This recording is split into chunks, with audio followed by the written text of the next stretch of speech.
ForTheFans, hello, welcome out to the complete Ajax playthrough with me, Dr. Benji FM. We're a little way in now, 3 games into the league season. I'm going to bring you a game against PEC Zoel today in the Eredivisie. Just the one game for us, just to see if we could get some things moved along nicely. We've played 1 game since we last met. As mentioned, this is a complete playthrough, but not with every single game, so it's a semi-complete playthrough. I guess what we're going to talk about then is the fact that we beat them 3-1, sorry. Went 1-0 down, and then Schoen got a 25th minute goal. Neres got 1 and then 2 in the 93rd minute, and it was simple and done. We didn't have the most possession. It was quite an even game, but we got the goals where mattered. And I've got to be honest, despite the fact that the stats there look as if they were a lot closer, I didn't feel threatened by them very much, to the point where I didn't even make a substitution in the game. Now, today's game brings about a new addition as well. The transfer window is now over. I mentioned last time I was going to give you some options for defensive midfielders. There wasn't really that many options available, so it didn't really come down to that. But Sully Montari, as a free transfer for the Ajax midfield, as a ball winner in the centre, is just what we were looking for, really. Only 2-star current ability, but still has some nice attributes in some nice places. Good long shots, marking still decent, passing still decent, tackling's also very good. Of course, you know Montari as a player that's been around the block a little bit. Udinese had a spell at Portsmouth in England, Inter Milan, more recently AC Milan, and has been all over the place. He's been Saudi Arabia at one point, so he's been all over. I think his experience, we're not a team blessed with loads of experience. I think it could be important coming sort of maybe the back end of the season or on one of these European runs that we go through. He's a man of vast experience. And he and Benedetto were the only 2 transfers we've made so far this year. So, not too bad. Quite pleased with it. And it leads us into today's game then. As we look at the schedule, we don't really play one of the big boys in the Eredivisie for a while. And when I say big boys, I mean Feyenoord and PSV. We don't play PSV until the 10th of December, so it's a while away yet. Of Feyenoord, the 22nd of October, and of course that is going to be a little while away now. I think what we'll do is we'll play this game against Zoel. We've got some Europa stuff as well coming up, but I don't think we'll do the first game. I think the game against Braga will be tough. So I think that and Heerenveen, maybe that and Vitesse actually might come together, because I want to see as many league games as possible so we can see the progression throughout the side. So, if you take a look at today's team that we've selected, if we go to the tactics screen, you can see it's a lineup that you're probably expecting. Montari's not massively match fit, so we're definitely going to give him a half. I don't know if he'll play much more than that. And the returning, Kasper Dolberg, who's going to play on the left for now as an inside forward. He's not a natural there by any means, but when you look at Dolberg, you can see from his attributes, he can kind of play in lots of different positions. He's very well suited to lots of roles in these attacking areas. And Benedetto, he's done decent since he came in. I think 2 goals so far. It's not awful, it's not great, but I think with Dolberg behind him supplying, we may be even stronger. We've also got Ziyech, who's back in the side, not fully fit for this one, and David Neres has been doing really well for me, scoring goals for fun, so he sticks in there as well. Delet and Veltman at the back, then Dykes. We've got Odejule, I will get it right eventually. That was pretty close, I think. Onana in goal. Van der Beek, who we've got to get the best out of. I think Van der Beek is a bit of a dark horse in this team, probably arguably the best player. It doesn't look like, if you look at the star ratings, that certainly doesn't indicate it, but I think central midfield wise especially, he's definitely the pick of the bunch. Really good teamwork, vision, work rate and determination. Some of the attributes are going down there, as you can see, but I think they'll level out eventually and eventually grow as well. 20 years of age, plenty of time to grow. Says he's only 3-star current ability with potentially 4-star. I think he's maybe a little bit better than that, especially in this division. So let's submit the team then. Hopefully you're enjoying this series. We've been doing some back and forth on, you can have more subs. Is this new in the Eredivisie? Because I'm getting confused by it. You can have more substitutes than before, I think. Also, by the way, I've called up Leon van Gelderen into the first team. 20 determination. Physically, has got a lot of work to do, but he's 16 years of age with 15 heading, 12 marking and 12 tackling. I'm going to try and get him involved in the first team as much as possible. And with that said, actually, we've got a lot of attacking midfielders on the bench. Let's get rid of one of those. Let's get rid of Dennis Johnson. I'm sorry, Dennis. And bring him onto the bench because we've not got a lot of defensive cover if needs be. Vorbe is currently out injured as well. But we've got options there. We could also, I mean, there's an argument to say. No, we'll see what we've got. We could play Nick Vergerve, but we won't. We'll keep it as is. I want to get Delet as much football as well, because he's another one that I need to grow into the role. We'll give Montari 24, I think, because I don't know, I don't like giving players 12 and things like that. I think they should be reserved for full-backs if absolutely necessary. So this is the game then. PEC Zoel, hopefully I'm saying that correctly. If I'm not, Zoel, maybe it's Zoel, and people are getting annoyed. Okay, well, we'll just say PEC for now because it makes it easier. And into the team talk we go. We're going to start with an assertive team talk. I'm going to say all the best out there tonight. Have fun. And they've all listened keenly, which is sort of a team talk. Now, I don't know if this is a bit of a... This can't be a bug. This must just be a thing that you can select players and essentially give a second team talk to your whole squad. I'm going to say that I have faith in them, and 3 of them look happy, which is better than none of them looking happy. We've also got one of these pre-match sort of interview things. You've left Ziyech out. Is it due to his recent injury problems? Yes, it is. In other circumstances, we might have risked him, but we didn't feel we need to do so here. Good answer. How much of a boost is Dick Copper's absence to the chances of winning? Is he Dicko Coppers? Is he good? He's alright. He's a left back, so I don't think it'll be too much important. So I'm going to say it's unfair to single out individuals, despite the fact that we did that previously when talking about Ziyech. Anyway, right, I think we'll start them in 3D. People like the fact that this series was traditionally in 3D. I'm absolutely on board with that. If that's what you want, that's what we'll have. I'm still not sure what we're going to do for the other series at this point. I did run a poll on my Twitter. It's just really even, so I don't really know what to do with myself as we come forward early. Do you know what, actually, I quite like the 3D with this because you get to see the Ajax kit, and I like that a lot. Yeah, the red and white, it just looks traditional, and I quite like that. I just realised as well, by the way, and I didn't notice this, but I'm going to own up and just say I wasn't aware, and I discovered it on stream, and I've just realised it's happened again, that I've not been setting opposition instructions on any of my saves. Let's keep that as a secret between us here, right now, before you call me stupid. Because it used to be right in front of you, and it's hidden away a little bit now, and I wonder, like lots of people are struggling this year, I wonder if just sort of the metronomic way we used to play Football Manager in the previous years, that you just click that as part of your pre-match preparations, and you'd carry on as normal. Whereas because it's not there in front of you, it's just easily missed. And I just feel like I've had it easily missed the whole time. And that, look, they've scored now, and there's no way they would have scored had I been in charge and had instructions on the opposition. So, well then, that's not a good start, is it? 1-0 down, one shot, 8 minutes gone. Not ideal. We don't need to see the replay. We've just seen it. Yeah, that's not good, but hopefully we bounce back pretty quickly. As I say, we should be challenging. Great tackle came in from their defender there, you've got to say. And they're working it out from the back, sort of. He's just launched it forward. Montari's on it. It'll be interesting to see how much game time we can give Montari in this first fixture. We need him to get match fitness, and to do that, we need to give him games. But if he's going to pass the ball that badly, he's not going to be seeing too much action on the pitch. You've got key highlights. I'm just making sure that the ball's played forward on this left-hand side. And we're getting everyone in the middle. And we saw this in Europe as well.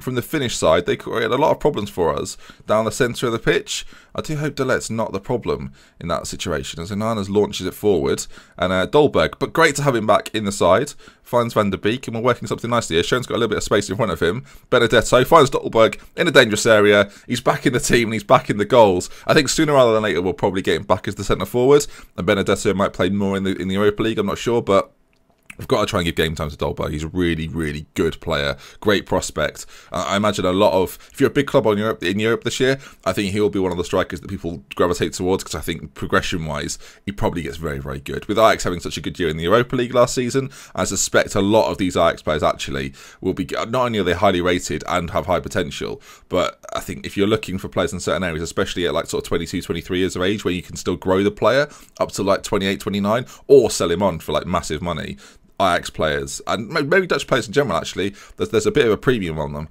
at the moment. As we come forward again, ball's played in, it drops nicely, and it's David Neres again in the goals. Like, Ziyech is definitely a better player. He's one of our more talented attacking players, but Neres with another goal. And you can see it's worked quite nicely. The replay highlights are a little bit longer than previous years, so you get to see a bit more of the build-up. It's a right-footed cross that comes in. It drops quite fortunately, and he pokes home. 2-1. Only 40 minutes gone, I notice. But we're in the lead. I was hoping we'd turn it around quickly, and we've done just that. It was the opposition instructions. I'm telling you, put those on, you're a different animal, viewers. I tell you, you're a different animal. It's been pulled back to Van der Beek. Laid off as well. Montari, Dolberg's there. Benedetto, what a great team goal that is. PEC, not the greatest team in the division by any stretch, but that is a lovely move. And I complained about their one shot, one goal. We've had 3 shots, 3 goals. Our fans are going wild. This is a nice different angle as well. The throwing comes in. It's just popped off really, really nicely. Little back heel from Van der Beek. Montari puts it in there. Dolberg lays it off, and Benedetto with the finish. Dolberg and Benedetto combining as well, which is nice to see. Hopefully that's a theme that continues for the rest of the season. Schoen's now got a free kick. 25 minutes gone. I said I was only going to bring you one game today, and it looks like it might be an absolute cracker. Dolberg is in the goals again. 4-1. Everything's turned around. We've had 4 shots, 4 goals. How long will this continue for? Will we miss a shot today? Schoen plays the ball forward then. Benedetto and Dolberg combine again. Great little through ball. Dolberg pulls off the back line that are very static, and it's in the back of the net. Lovely old job. That's what we're talking about. I mean, that's what you want to see, right? When you go 1-0 down, You're all sat there thinking, right, here he goes again, messing it up. But no, it's turned around, and we're looking very good. And Dolberg and Benedetto working nicely together. I just hope it continues, and not like now. The likelihood is, right, one of them will get injured. That'd be typical. So we get to half time. No more action. Still 4 shots on target and 4 goals. I mean, what a strange 25 minutes. 5 goals in it, and then nothing happened in the 20 minutes after that, which is just a bit peculiar, really. Passionately say, I'm very happy with the way things are going. Keep it up, and I don't think you need to add any more to that. Everyone looks delighted. So, into the second half we go. I'd quite like to extend this. I'm thinking maybe 6 or 7 would be quite nice. Is that a bit unrealistic? I don't know. I feel like after the first half romp, are we going to have anything happen? I mean, when you take into account we've seen little since our last goal. Well, that's a challenge from behind, and not a good one. He's been talked over here. There's going to be a chat, and I think he's going to be sent off as well.